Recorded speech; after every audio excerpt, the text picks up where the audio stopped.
This project began unusually with a trip up to the attic. A few years ago, on a video on my channel, I did some work to a mid-century modern sideboard for my brother, and somewhere down here I think I still have the drawers from that unit because they were too nice to throw away. So in this video I'm going to see if I can make use of these to create a nice piece of furniture that we are desperately in need of at the moment. These drawer boxes are made of solid sapele, which has been dovetailed into a birch plywood front, and then that has a teak veneer on the front. And then there's these nice brass handles. I'm going to be making use of some offcuts of MDF to make a carcass that will fit around the drawers, as I have a lot of it laying around at the moment, but later I'll be making some hardwood trims and legs to make this piece of furniture look really cool. This is 24mm thick, and I'll use this for the top and bottom, and then I have some 18mm which I'll use for the sides, and everything is going to get primed and later painted.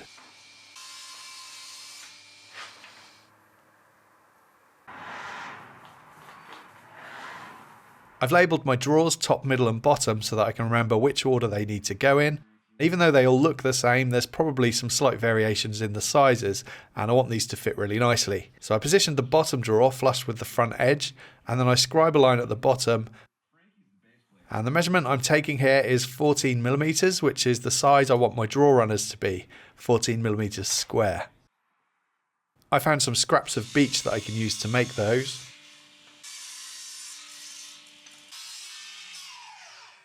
And I'm just softening the sharp edges with a block plane, and then they're ready to fit. I'm not going to use any glue to fit them, as I might need to replace them someday, so just 3 screws to fit each runner.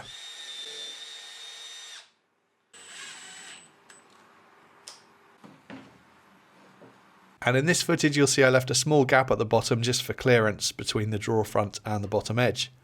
With that drawer now in place, I used some folded up bits of paper as shims between that and the next runner up. 18 gauge brad nails hold it in place while I get some screws in, and I repeated that all the way up. I want a top runner for the top drawer too, and this is going to create a gap at the top of my carcass, but I had a plan to cover that up with some trim later anyway. And this top runner will ensure my top drawer fits nice and snug, and when I open the top drawer it'll be fully supported. Then I can trim away the excess at the top of the side panel, and then same again for the other side panel. Then I can do a dry assembly so that I can cut down the top and bottom panels to their final size too. I made a mistake here which I'll explain shortly, but anyway I scribed a line with everything positioned and then added a few millimeters for some extra clearance, but for some reason I allowed way more clearance than was actually needed.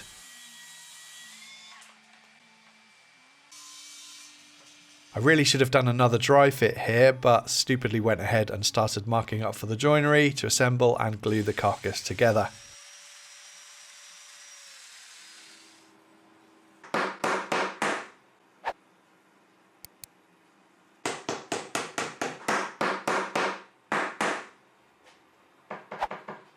And here's me, still oblivious to the mistake, thinking that while waiting for the glue to dry, I may as well have a look at those drawer handles to see if I can polish them up. And looking inside the handles, I was happy to see that these are indeed solid brass. I cut the end of a bolt so that I could chuck it up into my drill, and then using an abrasive pad, they cleaned up really nicely.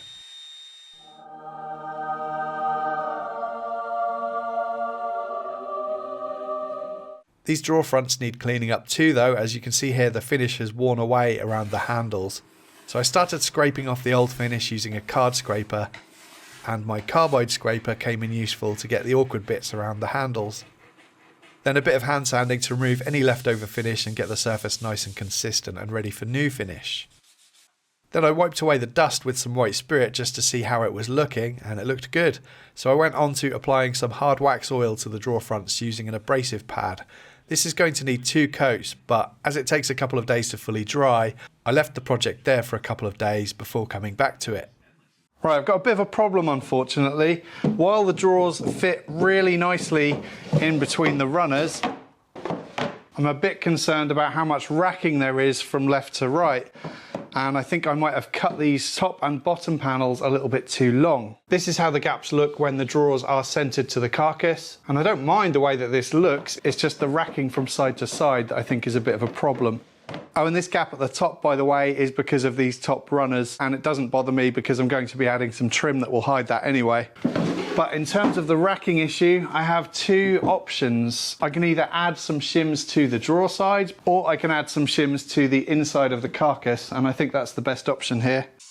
These shims I cut just by moving the fence 5mm at a time, so once the blade kerf is deducted, that gives me 2mm shims, and that turned out to be just about right. I'm going to use super glue here because there's loads of gluing surface and these aren't going to be under any stress, so it means I can get on with the project without waiting around too long for the glue to dry. Then another test fit and everything is now looking really nice. Now to get the carcass prepped for paint. Originally I was going to use some of this oil-based paint, but it had formed a pretty impressive skin. I thought it might still be usable on the inside, but when I squeezed it out it was claggy and lumpy, and I decided it'd be more trouble than it was worth, so I ended up mixing up this little concoction of water-based paints to a similar colour. I wanted like a forest green, and this came out pretty nice. After the first coat I denib and apply a second coat, and it was looking really nice, but I decided a coat of varnish would be a good idea on top to help protect the paint. Unfortunately though, applying it with a roller was a really bad idea because the texture looked awful once dry. This is the first time I've ever applied varnish over paint, so I didn't really know what to expect, and my conclusion was that I should have set up my spray gun to apply this. So I sanded it all back again, and I'll give it a spray later on in the project. For now though, I can get on with making some trim, and I have these Iroko offcuts that I can use. For the side panel trims, initially I cut them square, and then I added a big bevel to what will be the inside face at the router table.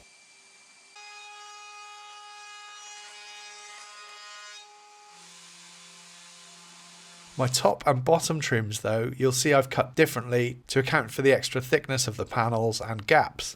With the drawers now fitted, I can offer up each one to make sure that there's enough clearance for each drawer to open, and then cut them to size. I have some of this barrier seal, which is a shellac based sealer that's good for oily woods like Iroko, so I'm going to get a coat of that on first, just to the outside facing bits, and then I can get them glued and clamped in place.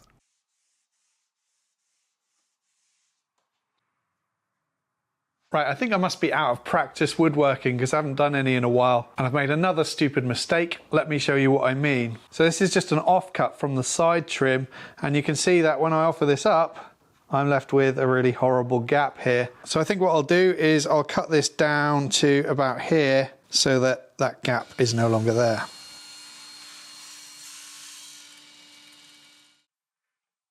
That's better. So I got those glued and then some finishing touches. I want to fit a back panel next, so I first cut a rebate around the back edges with a router. And I've got a nice thin piece of oak veneered ply that I can use. I want this to be a really nice tight fit, so I used a hand plane to bring it down to size.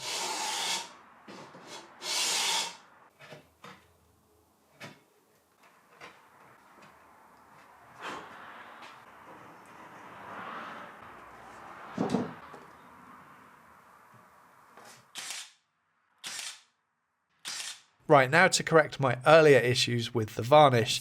This time I set up my spray gun.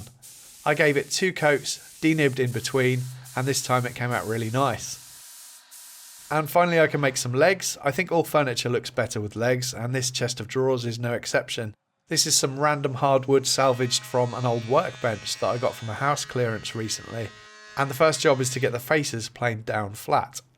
I can get 2 tapered legs from one piece and 2 tapered and angled legs from another, with some careful measuring and marking.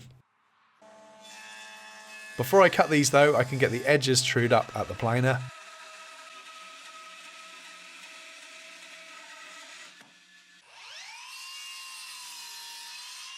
And then I measured the depth of the carcass so that I can figure out what splay I want to give the angled leg. So deducting about 20mm from that measurement should be about right. As you can see, it's the front leg I want to be angled, so I can just mark up the angle when it's positioned right where I want it, and then line up the miter saw with that mark. Then I can use the framing square to reference from the bottom of the back leg to cut the bottom of the front leg. And then I'm marking up a shape for the rail at the top, some curves on the corners and replicating the angle of the leg just to soften the look of it a bit to try and make it look a little more elegant. I can get 4 dominoes into each leg as I will need this to be really strong.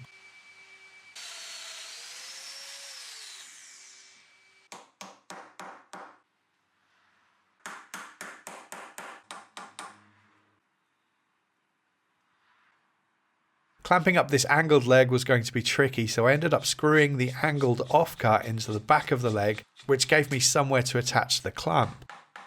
This screw hole is going to be on the inside of the leg, so it won't be too visible. It already had a few holes in it anyway, but I'm going to fill and touch them up, so hopefully they won't be too noticeable. I know a lot of people would hate using wood with holes in it for a piece of furniture like this, but I'm alright with it, and it shows that this wood has some history.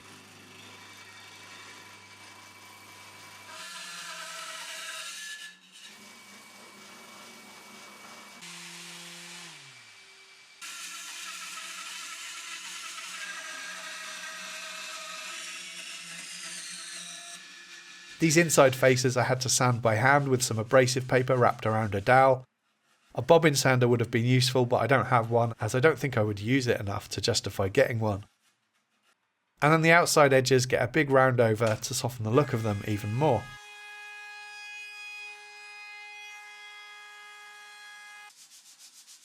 And I think they came out really nice. I used a dark oak dye on these to give them some colour, and it'll help to hide some of the holes and imperfections.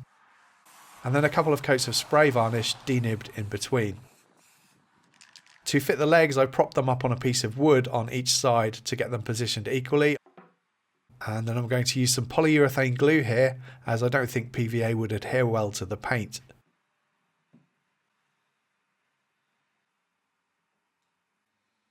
And then from the inside I can drill pilot holes and drive some of these big 50mm by 5mm screws in.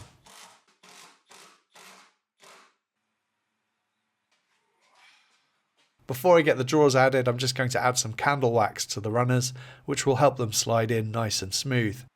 I got that second coat of hard wax oil onto the drawer fronts, and then it's ready to install. So I made this chest of drawers for this, our nursery, and it's now full of lots and lots of baby clothes, all ready for baby Brown, who is expected to arrive any day now. And I'm sure there will be many more projects to take place in this room over the coming months and years. But I'm really pleased with how this one turned out, despite making lots of silly mistakes. I particularly like the colour, the brass handles, and these lovely hardwood legs. Thank you for watching.